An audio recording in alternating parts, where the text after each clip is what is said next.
ఆటిజంలో clinical psychologist యొక్క role ఏంటి, అలాగే అసెస్మెంట్స్ అంటే క్లినికల్ అసెస్మెంట్స్ యొక్క రోల్ ఏంటి అన్న దాని గురించి ఈరోజు మనం ఈ వీడియోలో తెలుసుకుందాం. చాలా మందికి అసలు సైకలాజికల్ ఇంటర్వెన్షన్స్ ఆటిజంలో ఇంపార్టెంట్ అన్న విషయం తెలియదు. అసలు ముందుగా ఎవరిని కన్సల్ట్ అవ్వాలో కూడా తెలియదు. దానివల్ల చాలా వరకు మిస్లీడ్ అవుతున్నారు. నిజానికి ఆటిజంని ఫస్ట్ మనం నిర్ధారించాల్సింది సెంట్రల్ గైడ్లైన్స్ టెస్టులు చేసి క్లినికల్ సైకాలజిస్టు మీకు నిర్ధారించాల్సి ఉంటుంది.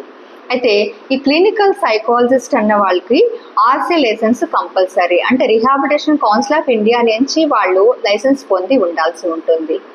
ఇకపోతే వీళ్ళు మీకు క్లియర్గా క్లినికల్ ఇంటర్వెన్షన్స్ చేస్తారు. అంటే క్లినికల్ ఇంటర్వ్యూ తీసుకొని తద్వారా మీ పిల్లలకి ఏజ్ క్రైటీరియా అలాగే డయాగ్నోస్టిక్ క్రైటీరియాను బేస్ చేసుకొని కొన్ని సైకలాజికల్ టెస్టులు అప్లై చేస్తారు.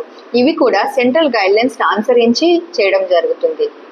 తద్వారా పిల్లల్లో ఏమైనా కోమార్బిడిటీ కండిషన్స్ ఉన్నాయా, అలాగే ఆటిజం ఉంటే అది ఎంత పర్సెంటేజ్లో ఉంది, ఏ లెవెల్లో వెళ్తుందన్న దాన్ని కూడా వీళ్ళు నిర్ధారణ చేస్తారు.